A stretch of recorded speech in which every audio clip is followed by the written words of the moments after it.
le presentamos A través de la Biblia. Y llegamos ahora al capítulo 22.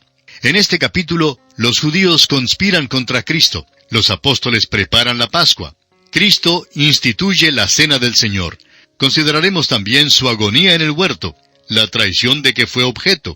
Veremos además que Cristo sana la oreja de Malco y es negado 3 veces por Pedro. Es en el Evangelio según San Lucas donde encontramos los detalles de la celebración de la Pascua, de la agonía de Cristo en el huerto de Getsemaní, la traición, arresto y el juicio de Jesús ante el Sanedrín y la negación de Simón Pedro. En este capítulo nos acercamos a la sombra de la cruz. En nuestro estudio entramos ahora en la sección que trata los últimos días de la vida terrenal de nuestro Señor Jesucristo. Todos los incidentes que se mencionan en este capítulo ocurrieron precisamente en el día antes de la crucifixión. Fue un día lleno de actividad, y aquí Lucas solamente cuenta un segmento de lo que ocurrió en aquel día.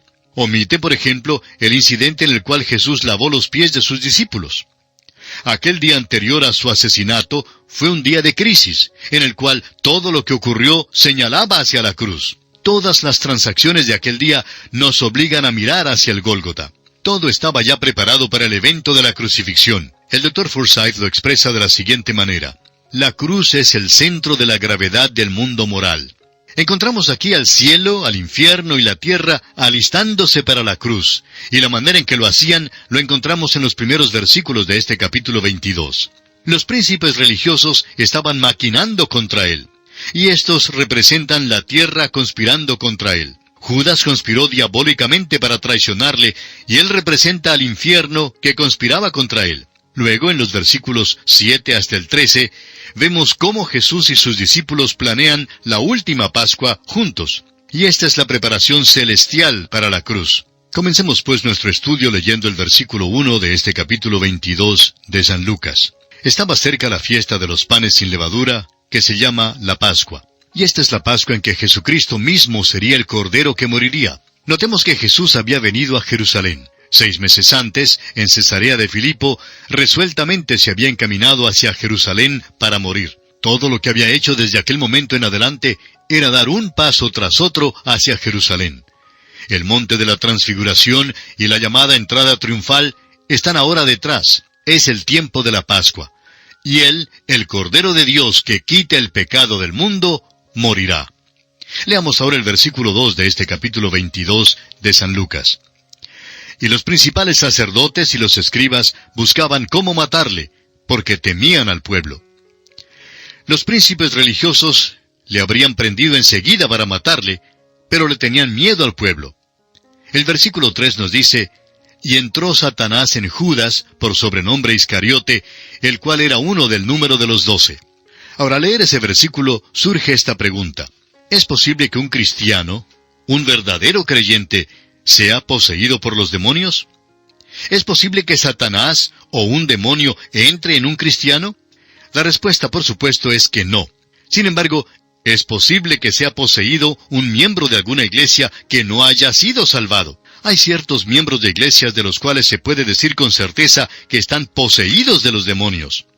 Sería difícil explicar su conducta en cualquier otra forma.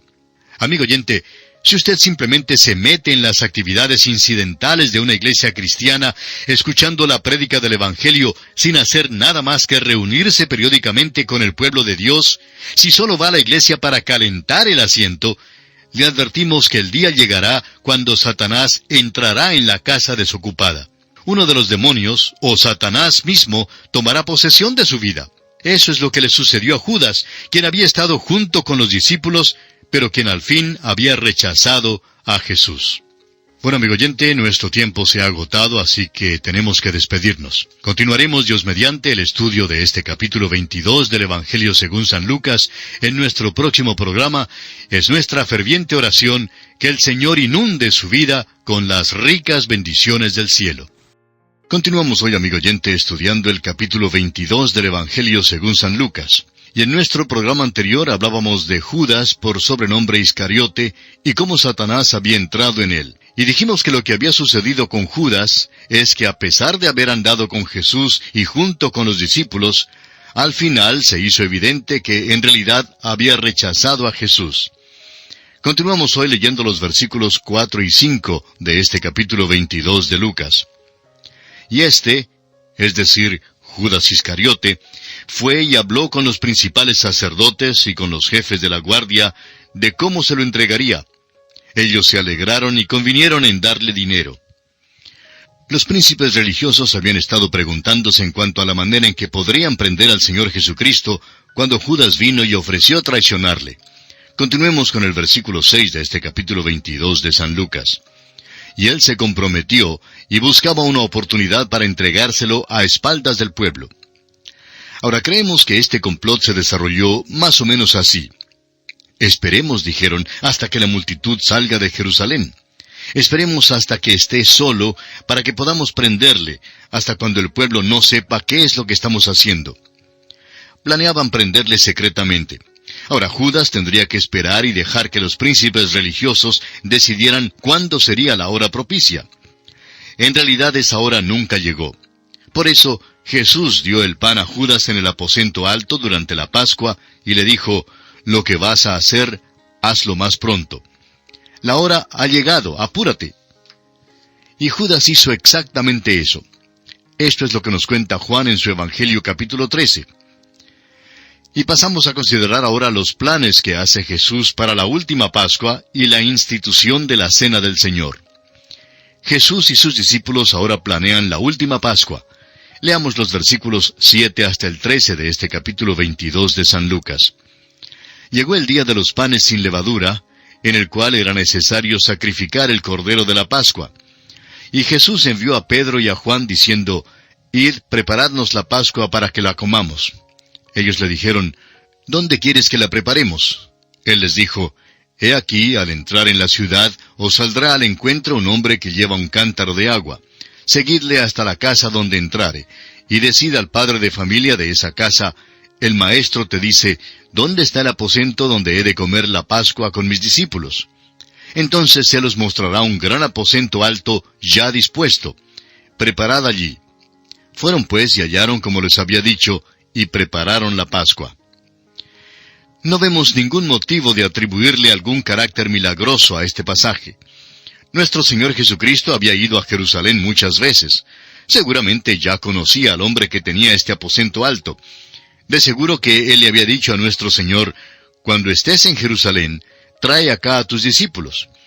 Probablemente el Señor ya había hecho los preparativos con este hombre para el uso del cuarto, y ahora le estaba dando a saber que lo necesitaba en esta ocasión para poder celebrar allí la Pascua con sus discípulos. Sigamos adelante ahora con el versículo 14 de Lucas capítulo 22. Cuando era la hora, se sentó a la mesa, y con él los apóstoles. Esta es la ocasión de la última Pascua, y Judas, a pesar de ya haberse decidido a traicionar al Señor Jesucristo, estuvo presente. Leamos ahora los versículos 15 al 18. Y les dijo, «Cuánto he deseado comer con vosotros esta Pascua antes que padezca. Porque os digo que no la comeré más hasta que se cumpla en el reino de Dios».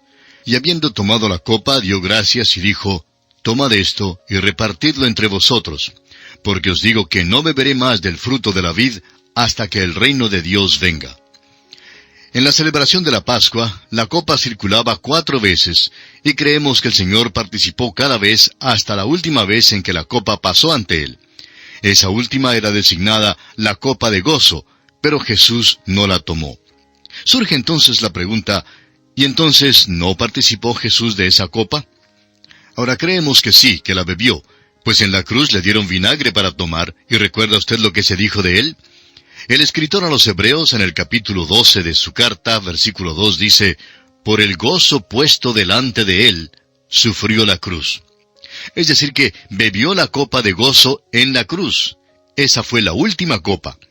Anteriormente Jesús había preguntado a sus discípulos Santiago y Juan, «¿Podéis beber del vaso que yo he de beber?», allá en el capítulo 20 de Mateo, versículo 22. Y ellos dijeron que creían que podían, pero no les fue posible. Bueno, notemos ahora lo que hace Jesús. De las brasas agonizantes de una ceremonia del antiguo pacto, Jesucristo, con su soplo de la nueva vida, hace surgir las llamas del nuevo y glorioso pacto que produce vida eterna. Leamos los versículos 19 y 20 de este capítulo 22 de San Lucas. Y tomó el pan y dio gracias, y lo partió y les dio, diciendo, Esto es mi cuerpo, que por vosotros es dado. Haced esto en memoria de mí. De igual manera, después que hubo cenado, tomó la copa, diciendo, Esta copa es el nuevo pacto en mi sangre, que por vosotros se derrama. El Señor tomó dos de los elementos más frágiles y perecederos en el mundo como símbolos de su cuerpo y su sangre. Si usted deja el pan y el vino de una noche a la mañana, los dos se echan a perder. Cuando Él erigió un monumento, no lo hizo de bronce ni de mármol, sino de dos elementos frágiles que perecen. Declaró que el pan hablaba de su cuerpo y que el vino hablaba de su sangre. El pan representa su cuerpo partido, no el hueso quebrado, sino el cuerpo quebrantado, porque Jesucristo en su carne fue hecho pecado por nosotros, como lo declara el apóstol Pablo en su segunda carta a los Corintios, capítulo 5, versículo 21. No creemos que ni aún se veía como ser humano cuando le bajaron de aquella cruz. Debido a los azotes y todo el maltrato que recibió, se cumplió lo que dijo el profeta Isaías en el capítulo 53 de su profecía, versículo 2. No hay parecer en él ni hermosura. Le veremos, mas sin atractivo para que le deseemos. La fiesta de la Pascua, que por centenares de años había observado el pueblo de Israel, anticipaba la venida del Señor y su muerte. Ahora, Él se para a la sombra de la cruz, y esta sería la última Pascua. La fiesta de la Pascua ha llegado y ha sido cumplida. Hoy en día nosotros nos reunimos en la mesa del Señor y examinamos nuestros corazones. Lo que hacemos en esta mesa es en memoria de Él.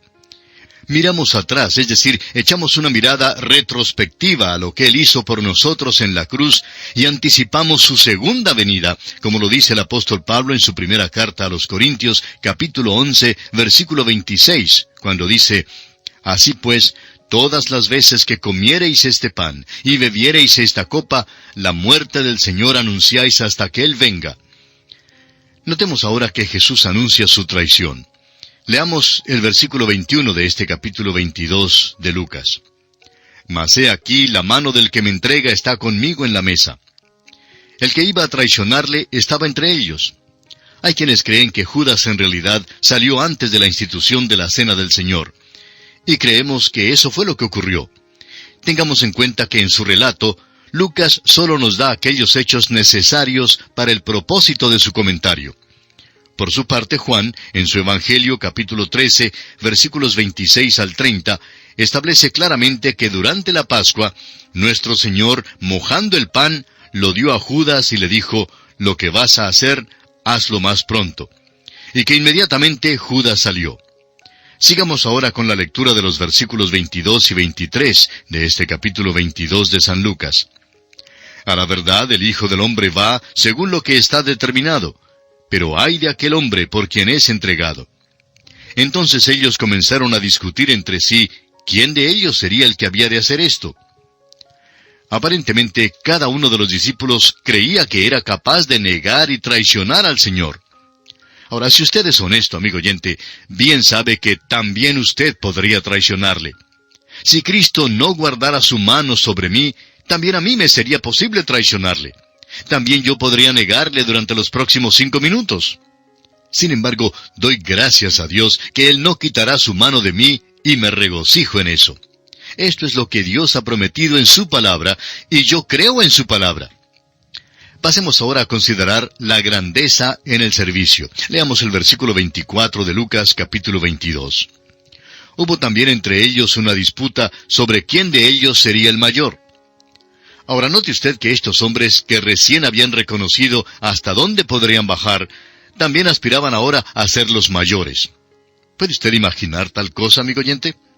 Allí mismo, a la sombra de la cruz, estos hombres están codiciando el mayor puesto en el reino. Pero esto no debiera realmente sorprendernos tanto, puesto que vemos que ocurre lo mismo en la iglesia hoy en día. Sigamos leyendo los versículos 25 al 27 de este capítulo 22 de Lucas. Pero él les dijo, «Los reyes de las naciones se enseñorean de ellas, y los que sobre ellas tienen autoridad son llamados bienhechores. Mas no así vosotros, sino sea el mayor entre vosotros como el más joven, y el que dirige como el que sirve. Porque, ¿cuál es mayor, el que se sienta a la mesa o el que sirve? ¿No es el que se sienta a la mesa? Mas yo estoy entre vosotros como el que sirve. El Señor les está diciendo que Él había tomado el puesto más bajo. Eso es lo que Él hizo cuando tomó el lugar mío y el lugar suyo en la cruz, amigo oyente. Es como un amo que se levanta de la mesa para decirle a su siervo, siéntate a comer y yo te serviré. Cuando Jesucristo vino a la tierra, todos los hombres debieran haberle servido a Él. Pero en lugar de eso, fue Él quien sirvió a los hombres. Nos ha puesto una mesa de salvación y nos ha invitado a esta gran fiesta de la salvación. Leamos ahora el versículo 28 de Lucas 22. Pero vosotros sois los que habéis permanecido conmigo en mis pruebas. El Señor es bondadoso en gran manera, y así alaba a los discípulos por haber permanecido con Él en todas sus pruebas acá en la tierra. En los versículos 29 y 30, el Señor Jesús continúa hablando. Yo pues os asigno un reino, como mi Padre me lo asignó a mí, para que comáis y bebáis a mi mesa en mi reino, y os sentéis en tronos juzgando a las 12 tribus de Israel. Estamos seguros que los apóstoles tendrán un puesto especial en el reino, pues ellos llenaron la brecha entre el Antiguo y el Nuevo Testamento. Salieron de la economía, es decir, del sistema del Antiguo Testamento, y pasaron a la economía del Nuevo Testamento. Y ni usted ni yo nos hallamos en aquella posición hoy en día. Ninguno de nosotros podrá hallarse en aquel puesto en particular, porque cronológicamente fueron ellos quienes llenaron la brecha. Les será dado un puesto prominente en el reino, y ellos no solo comerán y beberán en la mesa del Señor, sino que también se sentarán en tronos y juzgarán a las 12 tribus de Israel. Dios tiene grandes cosas guardadas para sus hijos que revelará en el futuro. Creemos que todos los redimidos podrán ocupar puestos bastante elevados. Usted, amigo oyente, ¿está trabajando para obtener un puesto en el cielo? Compréndanos bien, no queremos en manera alguna decir que debe trabajar por su salvación. Usted no trabaja para obtener su salvación, pero sí debe trabajar para obtener un puesto en el cielo. Es decir, que usted va al cielo solo por la gracia de Dios, pero será juzgado según las obras que haga durante su vida después que haya sido salvo, para ver cuál puesto será el suyo. ¿Tiene usted interés en las buenas obras? Debe tener un interés vital en ellas. Ahora bien, creemos que lo único que Dios juzgará es el ejercicio del don que Él nos haya dado. Nos da un don especial cuando entramos a formar parte del cuerpo de creyentes, en el momento que aceptamos la salvación, y hay literalmente miles de dones. El tema de los dones es un tema que es sumamente interesante. ¿Sabe usted cuál era uno de los dones en la iglesia primitiva? Había una mujer llamada Dorcas y ella cosía, es decir, ella era costurera. El coser era su don, ella hacía ropa. Las viudas que de otra manera no tendrían ropa, se ponían la ropa que Dorcas les había hecho. Usted, amigo oyente, recibirá recompensa según el ejercicio del don que Dios le haya dado. Usted tiene la responsabilidad de ser fiel en el ejercicio de su don. La vida cristiana, nuestro diario vivir, es cosa muy importante delante de Dios, amigo oyente. Y pasamos ahora a considerar el anuncio que hace Jesús en cuanto a la negación de Pedro. Leamos los versículos 31 y 32 de este capítulo 22 de San Lucas. Dijo también el Señor, Simón, Simón, he aquí Satanás os ha pedido para zarandearos como a trigo, pero yo he rogado por ti que tu fe no falte. Y tú, una vez vuelto, confirma a tus hermanos. La frase, una vez vuelto, se refiere al tiempo cuando Pedro tendría un cambio de corazón y de mente, y su fe aumentaría. Y entonces, en aquella ocasión, ocurriría un cambio tan grande en Pedro, que a él le sería posible fortalecer a sus hermanos. Ahora el Señor sabía que Pedro le negaría, pero aún así le dijo, pero yo he rogado por ti, que tu fe no falte. El Señor, amigo oyente, es nuestro intercesor. Él sabe cuando usted está al borde del fracaso y el tropiezo. Si usted le pertenece, amigo oyente, Jesucristo ya ha orado por usted que su fe no falte. Si le pertenece, su fe no faltará, aunque usted fracase. La razón por la cual su fe no va a faltar es porque Jesús ya ha orado por usted. ¡Qué cuadro de su amor, amigo oyente! Ahora en Juan capítulo 17, versículo 9, leemos que nuestro Señor oró al Padre diciendo, yo ruego por ellos, no ruego por el mundo, sino por los que me diste, porque tuyos son. El Señor no ora por el mundo. Él ha mandado que usted y yo hagamos eso. Cristo murió por el mundo, y no se le puede pedir que haga más que eso. Murió por el mundo, pero ora por los suyos para que sean guardados mientras están en el mundo. Y el Señor Jesucristo oró por usted aún hoy mismo. Puede ser que usted no haya orado por sí mismo hoy, pero Él sí ha orado ya por usted. Más adelante, a Pedro le sería posible fortalecer a sus hermanos. El hombre que ha sido tentado y probado es el hombre que realmente puede ayudar a otros, aun si él mismo ha fracasado y vuelto luego al Señor. Por eso mismo creemos conveniente enviar siempre a un borracho que desea ayuda espiritual, por ejemplo, a hablar con un ex borracho, alguien que ha experimentado el poder de Cristo liberándolo de su vicio, porque no a todos nos es posible hacer este trabajo. Se dice que un borracho en una gran ciudad fue a visitar en cierta ocasión a un pastor evangélico para pedirle ayuda espiritual. Después de haber conversado por un buen rato, el borracho dijo: «Pastor, usted simplemente es una buena persona». Pero él no creía que el pastor podía comprender su caso, y tenía razón, porque este pastor nunca había sido un borracho. Sin embargo, el pastor conocía al hijo de un presidente de banco que había sido un borrachín antes, pero que ahora había encontrado al Señor Jesucristo. Y le pidió entonces que fuera a hablar con este borracho. Así pues, este hombre fue a hablar con el borracho y le dijo: «Guillermo, tú sabes que solíamos beber juntos, pero Jesús me ha salvado y quiere salvarte a ti también». Y así, después de conversar un buen rato y darle su propio testimonio de cómo Dios le había rescatado y librado de su vicio, Guillermo aceptó al Señor Jesucristo como su Salvador personal. Y lo hizo porque alguien que una vez había sufrido lo que él estaba sufriendo, pudo ahora fortalecerle. El hombre que ha pasado por una experiencia, él mismo es quien mejor puede ayudar a otro. Volviendo ahora al caso de Pedro, escuchemos lo que él expone a Jesús. Él le dijo: «Señor, dispuesto estoy a ir contigo no solo a la cárcel, sino también a la muerte». Ahora Pedro hablaba en serio, pero lamentablemente no se conocía a sí mismo. Y muchos de nosotros en realidad no sabemos lo débiles que realmente somos. Ahora note usted lo que dice el Señor aquí en el versículo 34 de Lucas capítulo 22. Y él le dijo: «Pedro, te digo que el gallo no cantará hoy antes que tú niegues 3 veces que me conoces». Pedro simplemente no creía que podría negar al Señor Jesucristo. Pero como bien lo sabemos, antes de pasar aquella noche, Pedro negó al Señor 3 veces. Y aquí nos detenemos, amigo oyente, por esta ocasión. Continuaremos Dios mediante en nuestro próximo programa. Es nuestra oración que el Señor colme su vida con las ricas bendiciones del cielo.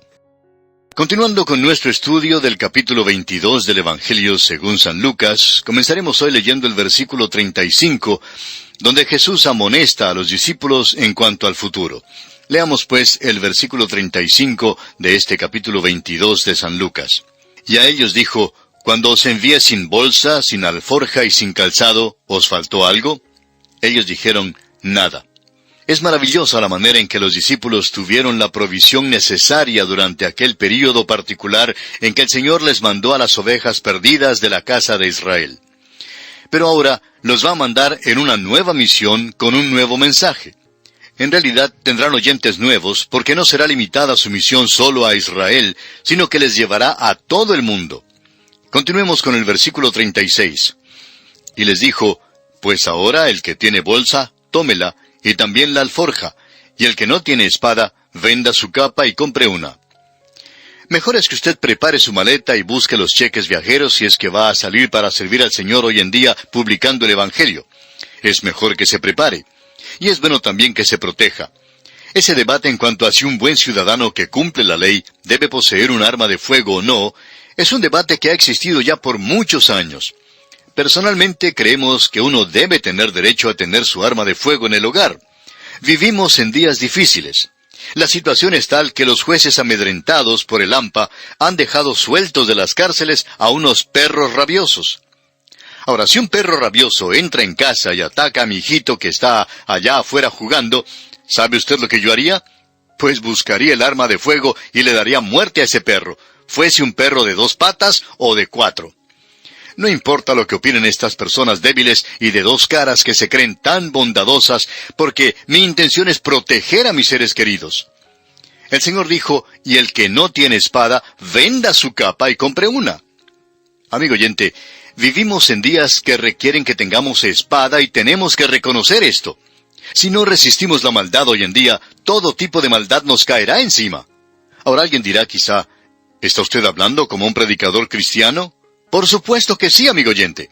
Y ojalá que muchos predicadores más hablaran así. Continuemos ahora con el versículo 37 de este capítulo 22 de San Lucas. Porque os digo que es necesario que se cumpla todavía en mí aquello que está escrito. Y fue contado con los inicuos, porque lo que está escrito de mí tiene cumplimiento. Cuando los enemigos del Señor Jesucristo le crucificaron, eso terminó su pago por los pecados del mundo. Después que la lanza penetrara en su costado, solo le tocaron manos amantes. Ahora el versículo 38 dice, entonces ellos dijeron, Señor, aquí hay 2 espadas. Y él les dijo, basta. El mandato extraño en cuanto a la espada ocurre solamente aquí en el Evangelio según San Lucas. La aplicación de esta sección parece decirnos que no debemos hacer nada más que lo que sea necesario en cuanto al protegernos a nosotros mismos. No es necesario hacer de nuestra casa una guarnición armada, pero sí necesitamos protegernos. Creemos que es necio quitar las armas de fuego de aquellos que observan la ley, porque los bandidos, aquellos que viven fuera de la ley, sí tendrán armas de fuego. Pero por otra parte, armarse más de lo necesario, en este caso, tener más de 2 espadas, como dice aquí el versículo 38, le pondría técnicamente a uno entre los transgresores. Y pasamos ahora a considerar otro aspecto. Jesús va a Getsemaní. La experiencia de nuestro Señor en el huerto de Getsemaní es una de las porciones que creemos que ha sido mal entendida y más que cualquier otra porción en toda la palabra de Dios. Y debemos tener en cuenta que Getsemaní es tierra santa. Y en cuanto a mí se refiere, debo quitarme los zapatos espirituales al pararme en este lugar sagrado y quitarme también el sombrero espiritual y clavar la mirada en él. Son muchos los que cantan tan ligeramente, yo te seguiré en el huerto. Pero la verdad, amigo oyente, es que yo no puedo seguirle en el huerto. Lo mejor que me es posible hacer es pararme afuera y escuchar caer aquellas gotas de sangre y escuchar su llanto. No cantaríamos aquel himno si en realidad supiéramos el significado verdadero del huerto de Getsemaní. Creemos que en cierta manera es una forma de blasfemia, por decirlo así, que una persona cante aquel himno y luego dé toda suerte de excusas cuando vienen dificultades. Pero son muchos los que cantan o dicen estas palabras y son los primeros en ausentarse de la iglesia porque ha caído una gota de lluvia o cualquier otro problemita. El Señor Jesús dejó a los discípulos fuera del huerto, y yo, amigo oyente, me quedaré con ellos y escucharé desde afuera la agonía de su alma.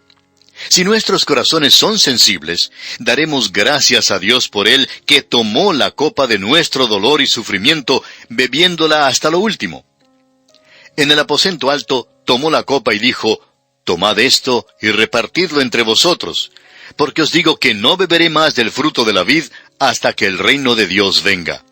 Como lo vimos ya en los versículos 17 y 18 de este capítulo 22 de Lucas. He descubierto que la copa mía es dulce donde quiera que la haya bebido. Él bebió la copa amarga para que la copa mía fuese dulce. Hay un misterio y una profundidad en cuanto a aquel huerto, pero no hay allí ninguna ambigüedad ni vaguedad. Hacemos bien en adorarle al verle en el huerto y al escuchar las notas de su voz. Ahora vemos por espejo, oscuramente, pero algún día entenderemos más acerca de nuestro Señor. Fue Gregorio de Nazianzun quien escribió hace ya muchos años, amo a Dios porque le conozco, le adoro porque no le puedo comprender. Así pues, amigo oyente, repito que yo le adoro en el huerto de Getsemaní y no trato de obtener todas las respuestas. Leamos ahora los versículos 39 y 40 de Lucas capítulo 22. Y saliendo se fue como solía al monte de los olivos, y sus discípulos también le siguieron. Cuando llegó a aquel lugar les dijo, orad que no entréis en tentación. Hay 2 expresiones en este pasaje que son muy interesantes. La primera es, como solía, y la segunda es, a aquel lugar. Al parecer, el Señor no se quedó en la ciudad de Jerusalén de noche. Hemos visto que esto fue verdad también en la llamada entrada triunfal.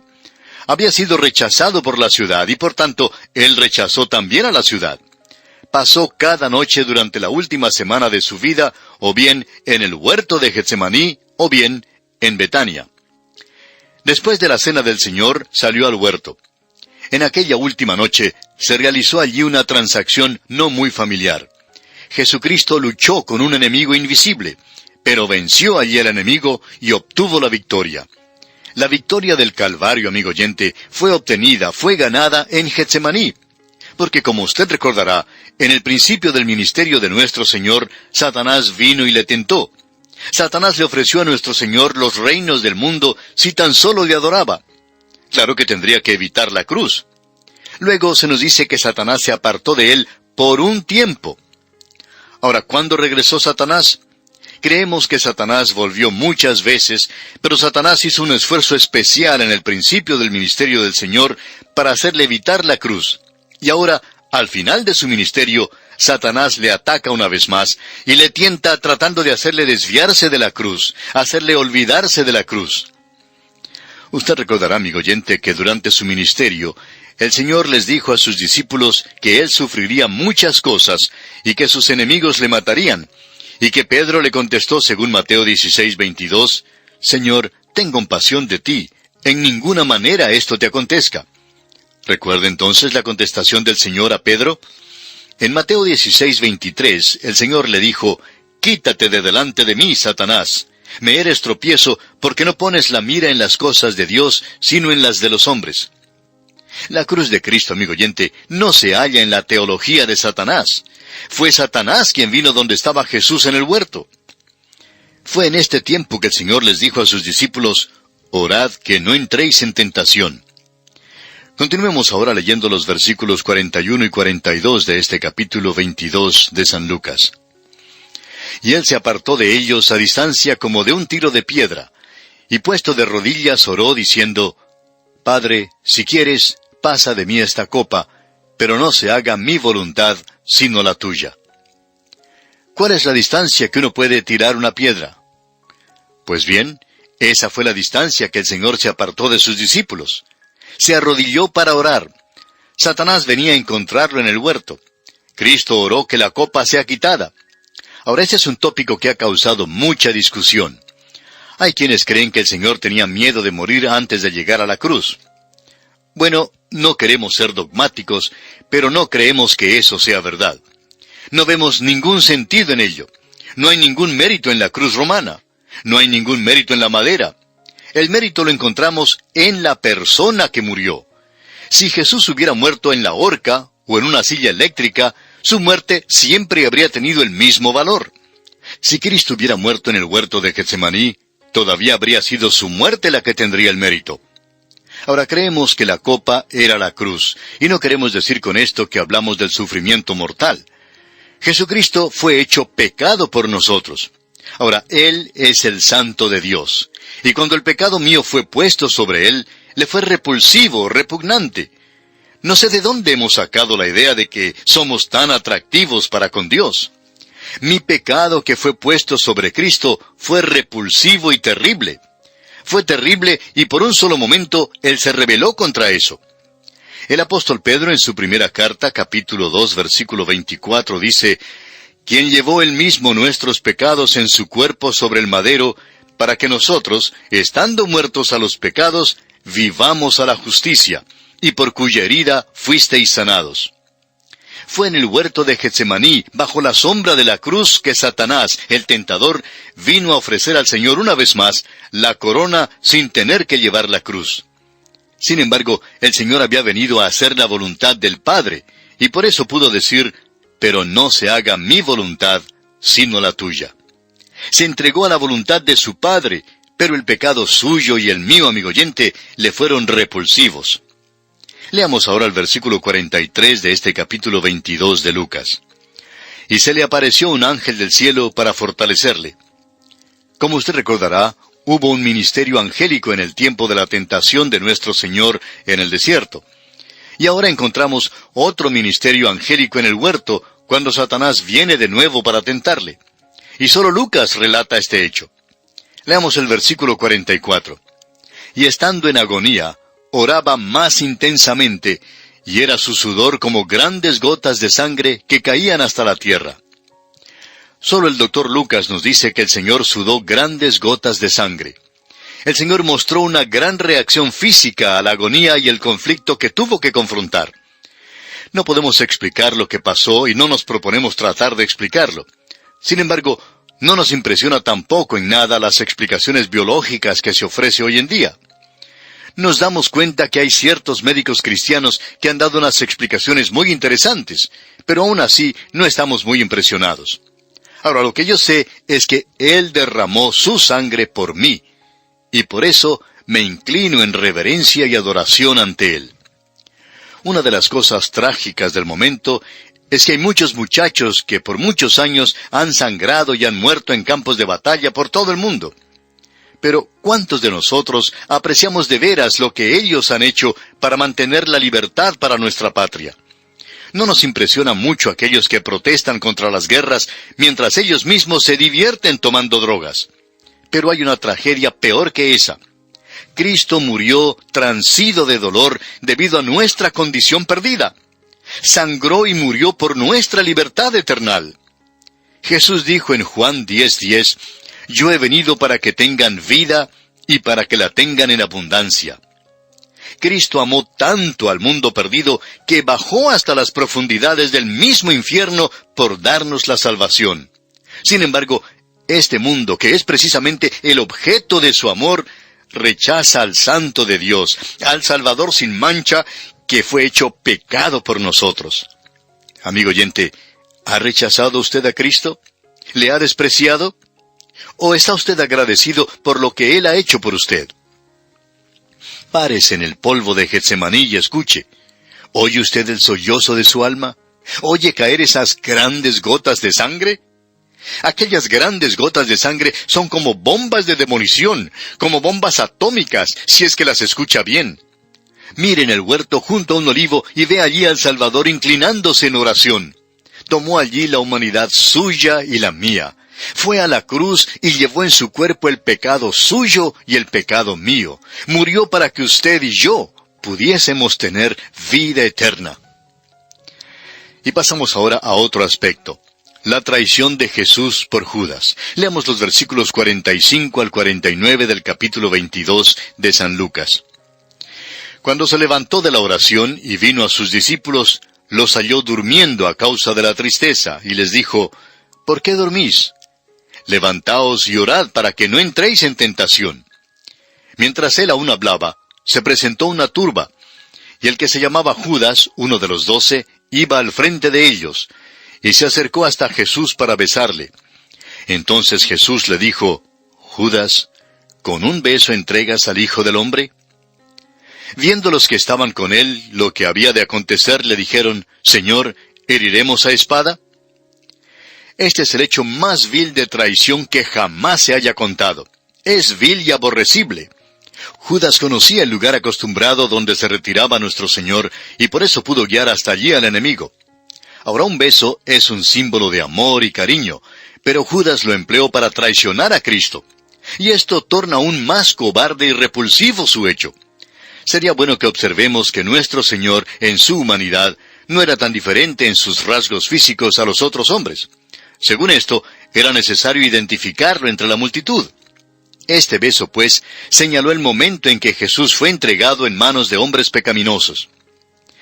Leamos ahora los versículos 50 al 53 de este capítulo 22 de Lucas.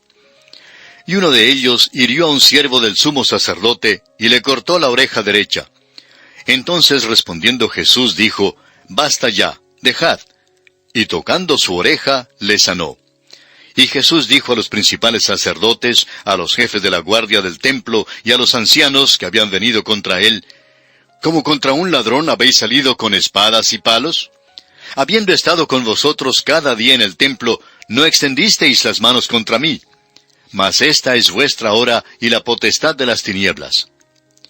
Los discípulos creían que esta era la hora propicia para usar aquellas espadas que se mencionan antes. Pero no era la hora de usar la espada, porque Jesús ahora estaba en camino hacia la cruz. Las tinieblas y la luz se encontraron en la cruz de Cristo. Hubo 3 horas de luz, como lo vimos ya en Mateo, y 3 horas de tinieblas. Esta, pues, era la hora de las tinieblas, pues abarcó el tiempo de las últimas 3 horas. Las cosas estaban oscuras espiritualmente al comienzo, y el hombre hizo lo peor. Pero las últimas 3 horas, que se caracterizaron por la oscuridad física, estaban muy claras desde el punto de vista espiritual, porque aquella cruz llegó a ser el altar sobre el cual fue ofrecido el Cordero de Dios que quita el pecado del mundo. Y aquí nos detenemos por hoy, amigo oyente. Continuaremos, Dios mediante, en nuestro próximo programa. Es nuestra oración que el Señor le bendiga copiosamente. Continuamos hoy, amigo oyente, considerando el capítulo 22 del Evangelio según San Lucas. Y comenzaremos leyendo el versículo 54, que nos habla del arresto de Jesús y su conducción a la casa del sumo sacerdote. Leamos pues Lucas 22, versículo 54. Y prendiéndole le llevaron, y le condujeron a casa del sumo sacerdote, y Pedro le seguía de lejos. Es cosa peligrosa seguir al Señor de lejos, y esto es lo que hizo Pedro. Jesús había sido arrestado y traído delante de Caifás, el sumo sacerdote que era más aceptable a Roma. Anás, su suegro, realmente era el sumo sacerdote según la ley mosaica. Primero trajeron a Jesús ante Anás, según cuenta Juan en su Evangelio. Y algunos hasta creen que Anás era quien realmente estaba tras el complot de matar a Jesús y que éste se había tramado en una reunión del Sanedrín. Bueno, aquí vemos a Pedro, pues, moviéndose hacia su caída vergonzosa. Seguía a Jesús desde lejos y luego se sentó entre quienes en realidad no debió haberse sentado. Veamos entonces lo que sucede en los versículos 55 al 57 de este capítulo 22 de Lucas. Y habiendo ellos encendido fuego en medio del patio, se sentaron alrededor, y Pedro se sentó también entre ellos. Pero una criada, al verle sentado al fuego, se fijó en él, y dijo, «También éste estaba con él». Pero él lo negó, diciendo, «Mujer, no lo conozco». Mientras la farsa del juicio de Jesús se llevaba adelante, Simón Pedro se situó en un lugar expuesto a gran tentación. Primero, una criada le hizo negar a su Señor. Pedro se avergonzó de ser conocido como seguidor de Jesús en aquella situación. Amigo oyente, ¿no hemos estado todos nosotros alguna vez en una posición similar? Que Dios perdone nuestra cobardía y debilidad, así como le perdonó a Pedro. Continuemos ahora con los versículos 58 y 59 de San Lucas, capítulo 22. Un poco después, viéndole otro, dijo, «Tú también eres de ellos». Y Pedro dijo, «Hombre, no lo soy». Como 1 hora después, otro afirmaba diciendo, «Verdaderamente también éste estaba con él, porque es Galileo». Otro le señaló como seguidor de Jesús cuando trató de juntarse con otro grupo. Y una vez más, Pedro niega a Jesús. Y se aparta luego a un tercer lugar, y esta vez su debilidad de querer hablar demasiado fue lo que le metió en apuros. Su acento al hablar divulgó que era Galileo. Sigamos ahora con el versículo 60 de Lucas 22. Y Pedro dijo, «Hombre, no sé lo que dices». Y enseguida, mientras él todavía hablaba, el gallo cantó. Amigo oyente, si Pedro hubiera dejado las cosas como estaban, eso habría sido su fin. Habría terminado como terminó Judas Iscariote. Pero fíjese lo que sucedió aquí en los versículos 61 y 62 de Lucas capítulo 22. Entonces, vuelto el Señor, miró a Pedro. Y Pedro se acordó de la palabra del Señor que le había dicho, «Antes que el gallo cante, me negarás 3 veces». Y Pedro, saliendo fuera, lloró amargamente. Simón Pedro amaba a Jesús y era sincero cuando prometió serle fiel, pero no conocía su propia debilidad, no se conocía a sí mismo. Todavía no había llegado al punto de reconocer que en él, en su carne, no moraba el bien. Pedro aprendió más tarde por experiencia propia la verdad que escribió en su primera carta, capítulo 1, versículo 5, donde dice, que sois guardados por el poder de Dios mediante la fe, para alcanzar la salvación que está preparada para ser manifestada en el tiempo postrero. Pedro lloró, amigo oyente, Y estamos convencidos que estas fueron lágrimas de un arrepentimiento genuino. Cualquier hijo de Dios puede volverse a Él. El apóstol Juan en su primera carta, capítulo 1, versículo 9, nos dice que si confesamos nuestros pecados, Él es fiel y justo para perdonar nuestros pecados y limpiarnos de toda maldad. Simón Pedro era tan malo como era Judas. No le vendió, pero le negó. Ahora, la única diferencia que hay entre Judas y Pedro es que Pedro se arrepintió. Nuestro Señor oró para que la fe de Pedro no faltara. Luego, el doctor Lucas nos dice que nuestro Señor apareció personalmente a Pedro. Amigo oyente, Él es un Salvador maravilloso. Murió por nosotros y vive hoy para guardarnos. Y llegamos ahora a otro aspecto. Jesús es escarnecido y azotado. Leamos los versículos 63 al 65 de Lucas capítulo 22.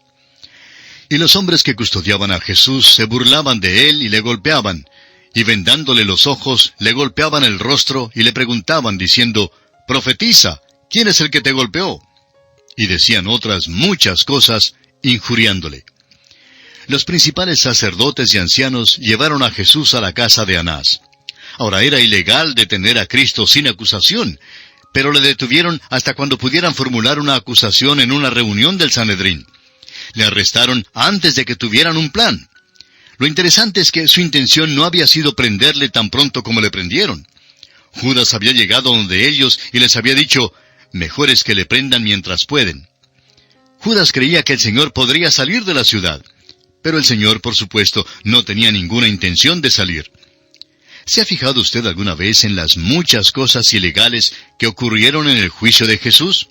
Fíjese usted, le arrestaron acusándole de violar la ley mosaica, cuando en realidad fueron los líderes religiosos quienes violaron la ley. Le juzgaron de noche, y eso era contrario a la ley mosaica. El sumo sacerdote, por su parte, rasgó su vestidura, lo cual, según la ley, le era prohibido. Además, llegaron a una decisión el mismo día en que Jesús fue juzgado, lo que también era ilegal. Los príncipes religiosos entregaron a Jesús en manos de los soldados romanos hasta cuando se hiciera una acusación formal contra él. Ahora, si la sentencia de muerte iba a dictarse, entonces los soldados tenían el derecho de jugar con el prisionero. Y el juego que jugaron con el Señor se llamaba mano caliente. Ahora, en este juego, cada soldado cerraba su puño enfrente del prisionero que estaba con los ojos vendados y le golpeaban. Y no era solo un soldado que le golpeaba. Luego se le quitaba la venda al prisionero y tenía que adivinar cuál era el soldado que no le había golpeado. Lo interesante es que de costumbre el soldado que golpeaba al prisionero se paraba detrás de él. Y por eso, pues no había forma en la cual el prisionero pudiera adivinar correctamente. Y así volvían a jugar este juego varias veces.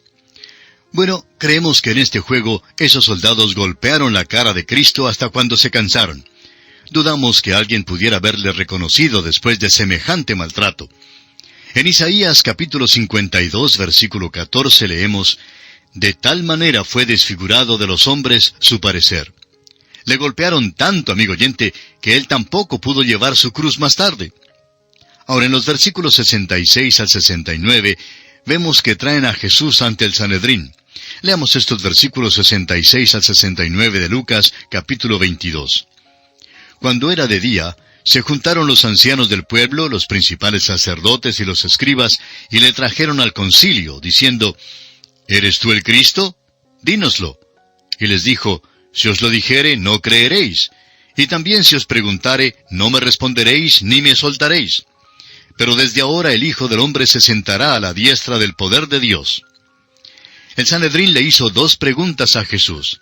La primera fue, ¿eres tú el Cristo? Ahora, si el Señor hubiera contestado que sí, podrían haberle acusado de traición porque a cualquiera que alegara ser el Mesías, Roma le consideraba como peligroso. Jesús, pues, no contestó su pregunta directamente, sino, en cierto sentido, se identificó como el Mesías, cuando dijo que un día se sentaría a la diestra de Dios. Leamos ahora los dos últimos versículos de este capítulo 22, versículos 70 y 71 de este capítulo 22 de Lucas. Dijeron todos, «Luego, ¿eres tú el Hijo de Dios?» Y él les dijo, «Vosotros decís que lo soy». Entonces ellos dijeron, ¿Qué más testimonio necesitamos? Porque nosotros mismos lo hemos oído de su boca. Esta es la base sobre la cual los príncipes religiosos se pusieron de acuerdo para crucificarle, pero esta no fue la base sobre la cual lo llevaron a la corte romana para ser acusado. Cuando fueron de una corte judía a una corte romana, las acusaciones cambiaron, como veremos en el capítulo 23. Y así, amigo oyente, concluye nuestro estudio del capítulo 22 del Evangelio según San Lucas.